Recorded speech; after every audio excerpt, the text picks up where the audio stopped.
Recentemente, um cidadão em uma BMW vermelha, bêbado, atropelou uma pessoa e matou essa pessoa. E eu estava assistindo a televisão e eu fiquei perplexo. O delegado estipulou, me parece que essa estipulação de fiança é algo aleatório, mas o delegado estipulou R$67 mil de fiança. Ou seja, a justiça tem preço. Aliás, claro que justiça tem preço. Se justiça não tivesse preço, para que os advogados? Não precisa de advogado. O fato de existir advogado é que justiça tem preço. Muita gente está hoje atrás das grades simplesmente porque não pode pagar um advogado para entrar com um habeas corpusinho, coisa que qualquer membro da sociedade pode fazer, porém não tem conhecimento de como fazer.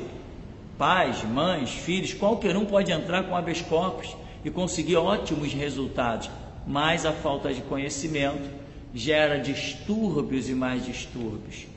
Então, muitos estão atrás das grades porque não tem dinheiro para pagar um advogado. Diga-se de passagem, o que tem de advogado mercenário que para dar entrada em um habeas corpus chega ao ponto de cobrar R$5 mil. É uma raça de pilantras e mais pilantras. Então se deu esse caso, o cidadão atropelou, matou, e o delegado instituiu fiança de R$67 mil. O cidadão rico tinha uma BMW, ele pagou a fiança.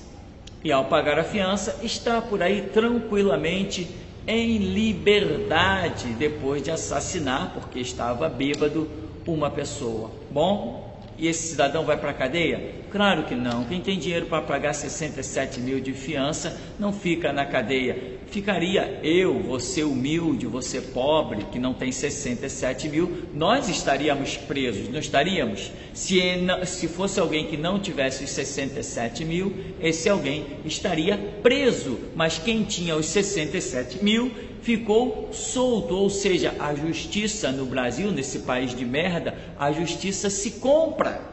A justiça tem preço, a justiça não é justiça, a justiça é um mover de papel e assinatura em prol de quem pode pagar. Isto é a justiça no Brasil. Eu só quero perguntar mais uma coisa. Foi paga a fiança de 67 mil reais, mas eu quero perguntar, para quem ficou essa fiança? Para os parentes da vítima? Para as vítimas quando ainda permanecem vivas? Para filhos, para pais, para netos? Para quem vai a fiança? A fiança vai para os cofres públicos, ou seja, o Estado angaria fundos e recursos, o Estado enriquece em cima da desgraça da população. Onde já se viu isso? Se foi estipulada uma fiança e essa fiança foi paga, essa fiança tem que ir para as vítimas, mas o Estado embolsa e a vítima que se ferre.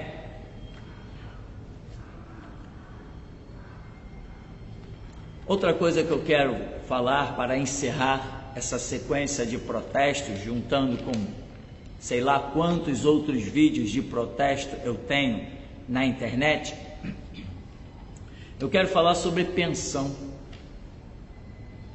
Quero já deixar uma perguntinha de início e perguntar, lembra do caso Bruno? Eu gostaria de perguntar realmente, quem matou Elisa Samúdio?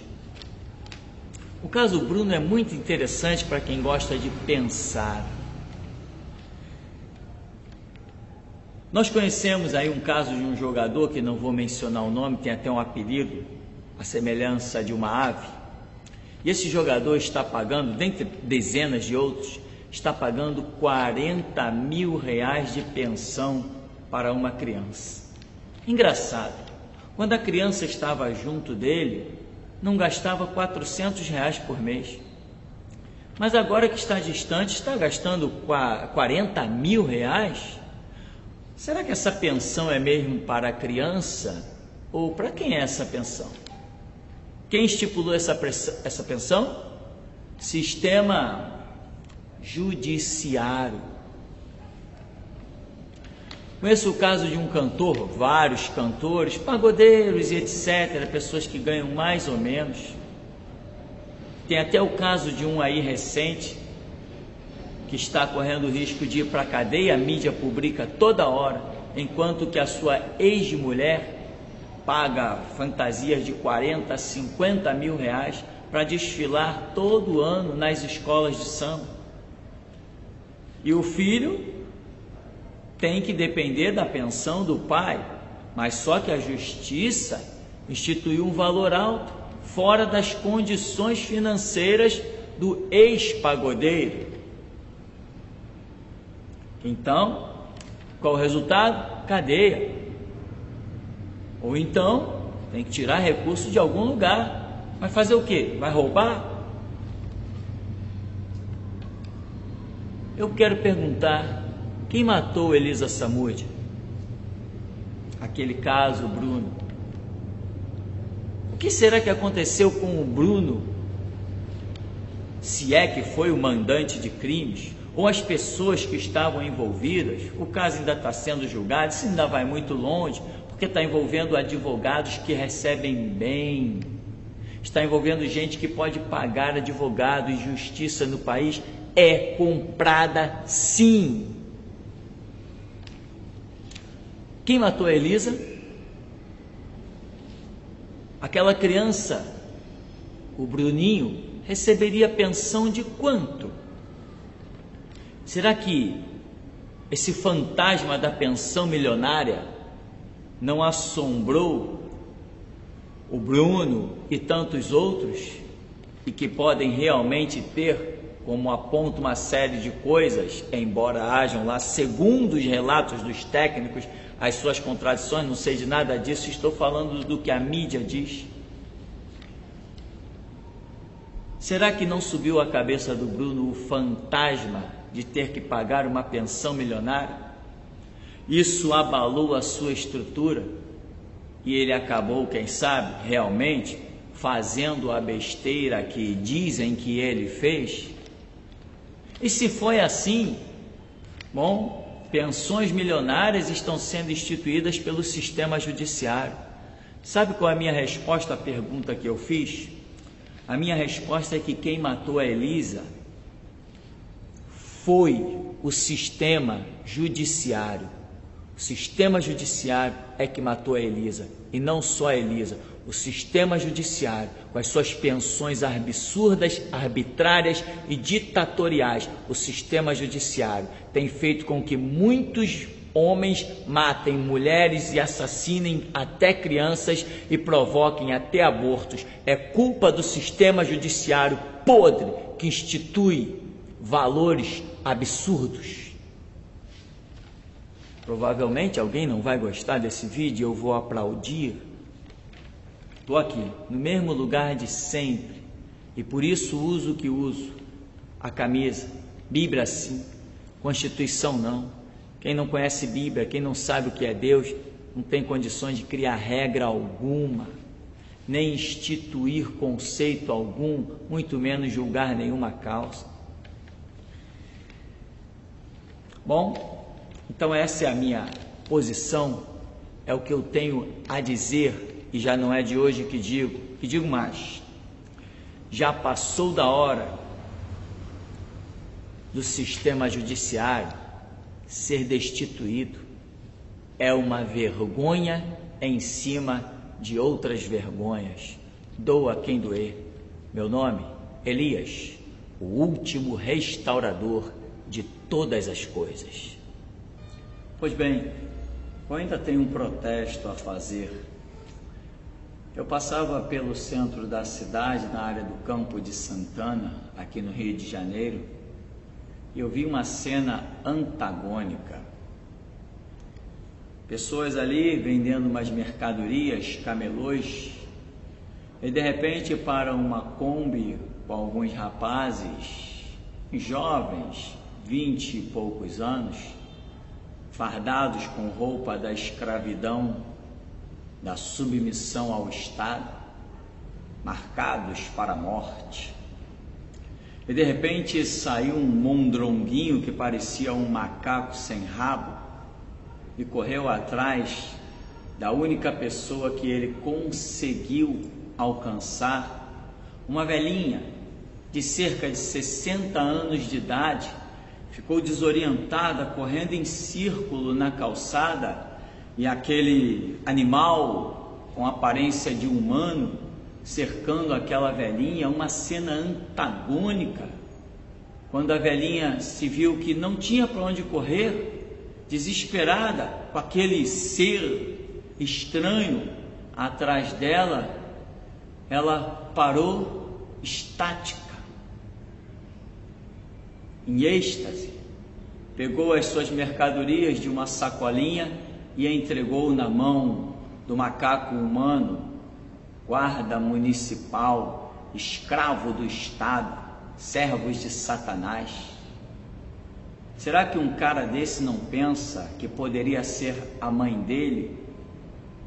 Ou quem sabe se lá o que a mãe desse camarada passou para ele existir e ele não é capaz de reconhecer que uns são aqueles que escrevem, que fazem uso da caneta e ditam leis, e outras somos nós que sustentamos a nação. Outras somos nós que aqui fora nas ruas lutamos debaixo de sol e de chuva para sobreviver, para colocar o pão na mesa, para sustentar filhos com dignidade e honra. Que cena antagônica! Eu ainda quero falar sobre os guardas municipais, esses que ficam por aí metendo a caneta nos carros.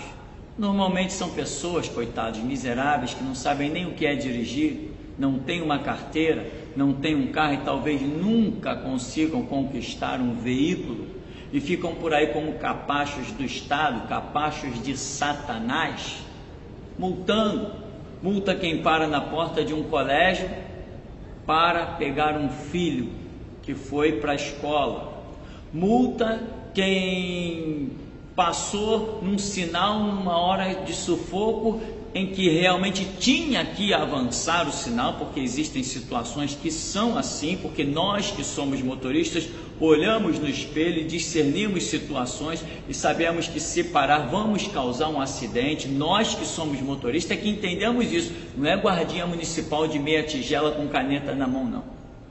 Então eu fico pensando, será que essa gente não entende que vai dar conta por cada centavo que tem tirado da mesa do trabalhador? Pois bem, seus guardas municipais, continuem servindo a Satanás, porque neste século 21, Jesus Cristo pisará no Monte das Oliveiras, e eu volto com ele, e aí nós vamos acertar as contas. Mas fica registrado então aqui esta cena antagônica que eu vi, de um moleque, um babaca, correndo atrás de uma velhinha de 60 anos, em plena Praça da República, no calçadão do Campo de Santana. Eu nunca vi uma cena tão absurda. E alguns transeuntes que ali iam passando, e eu observando tudo e filmando no celular aquela cena antagônica. Não vou colocar não, mas eu não vou colocar porque não quero. Mas observando aquilo, outros passavam e diziam assim: esses babacas merecem a porrada na cara, merecia a gente apedrejar essa Kombi com todos eles dentro, virar e incendiar. É claro, quem não se revolta com uma cena dessa? Poderia ser a minha mãe, a mãe de qualquer um, lutando pela vida para poder levar, quem sabe, 1 litro de leite para casa, para sustentar a si mesmo ou até outros. Cenas antagônicas como esta, eu que moro no centro da cidade do Rio de Janeiro, assisto todos os dias desta organização estatal que nada passa de um Estado marginal, bando de pilantras, desviadores de verbas, safados, sanguessugas da nação. É isso que são. Bom, tá dado mais esse recado. Eu ia esquecendo, Só mais um detalhe nessa sequência de protestos. Lembra do delegado Henrique Pessoa, aquele que dentro da delegacia eu arrebentei com ele, macumbeiro, amigo dos homossexuais? Pois bem, o delegado Henrique Pessoa foi pego aqui na 4ª DP, bem pertinho, recebendo 18 mil, não sei se semanal ou mensal, 18 mil do jogo do bicho, dinheiro da contravenção. Engraçado. Quantos policiais, alguns policiais repreendem ou fingem repreender talvez, o outro está bancando, sustentando e sendo bancado. Pois bem, vai ver, é com esse dinheiro que ele paga o diploma da filha dele. Mas nesse protesto eu quero dizer o seguinte: o delegado Henrique Pessoa foi pego com a boca na botija, recebendo o dinheiro da contravenção do jogo do bicho. E o que se esperaria, tem que ser demitido, né? Deveria ser demitido. Ao contrário disso, foi promovido. Saiu do centro da cidade e foi monitorar o jogo do bicho em Maricá. Agora ele está lotado lá na delegacia de Maricá. Está monitorando o jogo do bicho daquela área lá. Pois bem, mas o que se esperaria de um sistema podre, governado por Satanás? Mas a você que, como eu sempre digo, que acredita em um sistema manipulado por homens e pelo diabo, a você que acredita nisso, meus pêsames. Fazer o quê? Eu encerro aqui. Até a próxima.